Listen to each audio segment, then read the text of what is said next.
Hello friends, hopefully आप सभी लोग अच्छे होंगे। यहाँ पे देखिए जो क्वेश्चन नंबर 14 है, क्या बोलता है? The perpendicular from the origin to the line this meets it at the point -1, 2। ठीक है ना, -1, 2।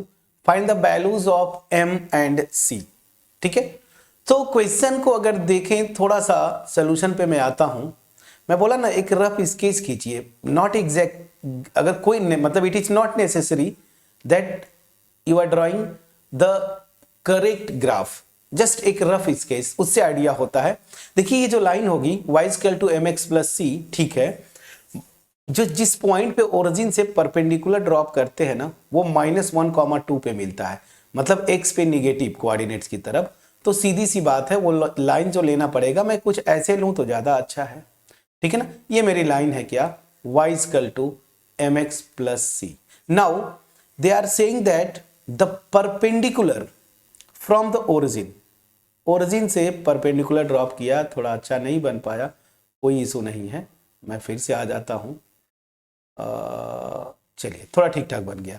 ये परपेंडिकुलर ड्रॉप किया, ये मेरा O है, मान लीजिए ये N है, और यही जो मेरा पॉइंट है N, ये इसका कोऑर्डिनेट्स दिया हुआ है -1, 2। प्लीज चेक करिएगा। ये तो हो गया, एक सिंपल सा रफ स्केच बना लिया, इससे बहुत कुछ आइडिया लगेगा। क्या पहली चीज की दिया ना, ओरिजिन से ये परपेंडिकुलर, तो ये एंगल भी मेरा क्या हो जाएगा, 90 डिग्री। बस अब आते हैं एक्चुअल अब सोल्यूशन के प्रोसेस पे। ओरिजिन से परपेंडिकुलर इस लाइन पे ड्रॉप किया, तो ये परपेंडिकुलर -1, 2 से 2 पे मीट करता है। तो बोला ना, m और c की वैल्यूज निकालो, m और c की वैल्यूज निकालो। ठीक है फ्रेंड्स, तो m और c की अगर वैल्यूज निकालना है तो वो कैसे निकलेगा, तो चलिए 1 बाय 1 करने की कोशिश करते हैं, कैसे निकलेगा। ठीक है ना, तो एक तो यहां से निकल जाएगा कि इस लाइन का स्लोप m है।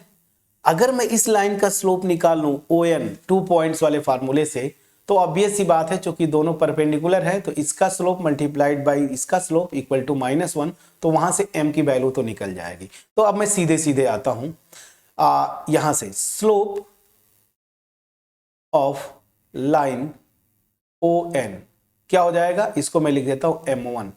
ठीक है ना, दिस क्या हो जाएगा, इसको x1 y1, इसको x2 y2, तो y2 - y1 upon x2 is -1 this. तो अल्टीमेट ये ऊपर 2 नीचे -1, तो मैं डायरेक्ट कर दिया -2। प्लीज चेक करिएगा। और स्लोप ऑफ गिवन लाइन क्या हो जाएगा, m, क्योंकि वो स्लोप इंटरसेप्ट फॉर्म में दिया ही है। Also the slope of given line, इसको अगर मैं m2 लिखूं तो दिस इज गिवन m। अब चूंकि ये दोनों लाइन परपेंडिकुलर हैं, दोनों के स्लोप का प्रोडक्ट जो है -1 हो जाएगा परपेंडिकुलरिटी के कंडीशन से। तो since both the lines are perpendicular, so this will imply m1 m2 is equal to -1, that means m multiplied by -2, this is equal to -1। so from here I get m की value what, 1/2। तो देखिए हमें निकालना m और c ही है, तो यहां पे हमने देखिए निकाला m की वैल्यू हाफ। ठीक, अब एक और रह गया c, तो c की वैल्यू क्या हो जाएगा, वो अब निकल जाएगा। तो अब मैं यहां पे लिख देता हूं, using m equal to 1/2 equation of given line ना, कॉमा है ये, इक्वेशन ऑफ गिवन लाइन क्या हो जाएगा, line is y equal to m की वैल्यू हाफ रखेंगे प्लस c, इसको लिख लीजिए इक्वेशन 2। अब इसी लाइन पे देखिए एक अननोन है, तो इसके लिए देखिए वो कंडीशन दिया है, ये जो लाइन है वो -1, 2 से पास करती है। तो सिंस लाइन 2, या ऐसे मैं लिखता हूं ना, थोड़ा सा अच्छा से लैंग्वेज हो जाएगा। Since the point n -1, 2 lies on line 2, we have क्या है फ्रेंड्स, ये पॉइंट सेटिस्फाई करेगा। y के प्लेस पे 2, x के प्लेस पे -1 रखेंगे, तो 2 1/2 x की वैल्यू इज -1 प्लस सी, तो यहाँ से 2 this is equal to -1/2 plus C, तो यहाँ से c की वैल्यू क्या आ जाएगी 2 + 1/2, सो दैट मीन्स 5/2, तो c की वैल्यू इज 5/2। तो आपका आंसर जो फाइनली आया m is 1/2 and c is 5/2, यही आपसे क्वेश्चन में पूछा था। आंसर आपके स्क्रीन पे, m is 1/2 and c is 5/2। कितना आसान क्वेश्चन था। तो आपको बस क्वेश्चंस को देख के ना आपको एनालाइज करना होता है कि m और c की वैल्यूज निकालनी है, मतलब मुझे 2 कंडीशंस चाहिए। ग्राफ जब तक नहीं बनाएंगे आपको आइडिया नहीं लगता। यहां से एक समझ में आ गया कि चूंकि ये लाइन ON और ये गिवन लाइन परपेंडिकुलर हैं, दैट मीन्स दोनों के स्लोप्स का प्रोडक्ट -1 होगा। 2 पॉइंट्स फॉर्म से फार्मूले से ON का स्लोप निकाल लिया, इसका स्लोप m दिया है, मैंने पुट किया, m की वैल्यू आ गई। m की वैल्यू उठा के इस इक्वेशन में रख दिया, इक्वेशन ऑफ लाइन ये आ गया, c भी निकल जाएगा। कैसे? Because this point n whose coordinates are -1, 2, this point lies on the given line. That means the coordinates of this point n will satisfy the given line. Satisfy करवाया, we got the value of c. तो ये चीजें आपको एक step आगे जाके सोचना पड़ेगा। If I can do then definitely you must do friends. Simple सा लॉजिक है।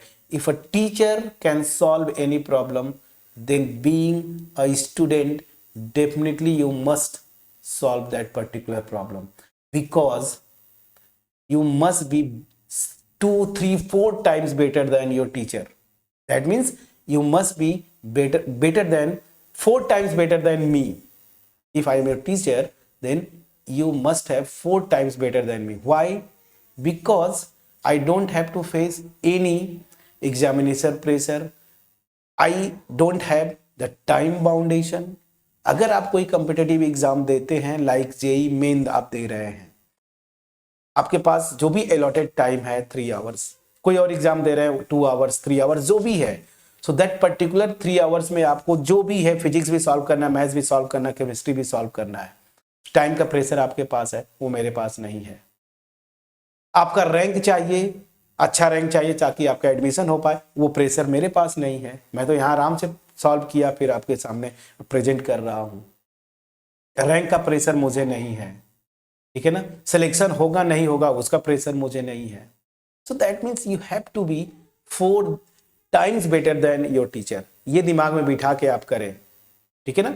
सो चलिए, anyways now the question number 5, this will be your homework. Question बहुत आसान है, पूरा लैंग्वेज पढ़िएगा, ठीक है ना। हालांकि अगर इस क्वेश्चन को अगर आप सॉल्व करते, अगर मैं यूं बोलना चाहता हूं कि ये परपेंडिकुलर फॉर्म में लाइन का इक्वेशन है, कुछ मिलता जुलता है कि नहीं मैंने बताया था, बट कोई दिक्कत नहीं है, मैं बताया था, आपका सिलेबस में नहीं है, तो आप जो नॉन कॉन्सेप्ट है उन्हीं के बेसिस पे करना है। PQR length of perpendicular from the origin to the line this and this, ठीक है ना, respectively, then prove that P² + 4Q² this is equal to K²। This is also good question with for your home exam ना, home exam. तो ये मेरा homework होगा आपके लिए, इसको ट्राई करिएगा। अगर नहीं होता है मैं जरूर सॉल्व करूंगा, इसका टेंशन नहीं लेना है। सो नेक्स्ट वीडियो में मिलेंगे, बट इस वीडियो का एफर्ट अगर आपके पास पहुंच पाया होगा क्रिस्टल क्लियर वे में, मैं बार बार बोलता हूँ, वीडियो को लाइक करिए, फ्रेंड्स के साथ शेयर करिए, और मेरा जो मोटिव है मास में लोगों के पास क्वालिटी कंटेंट डिलीवर करना, इसमें आप पार्टिसिपेंट बने। सो मिलते हैं नेक्स्ट वीडियो में, तब तक अपना ख्याल रखें, पढ़ाई करते रहे। Thank you so much for watching my videos friends.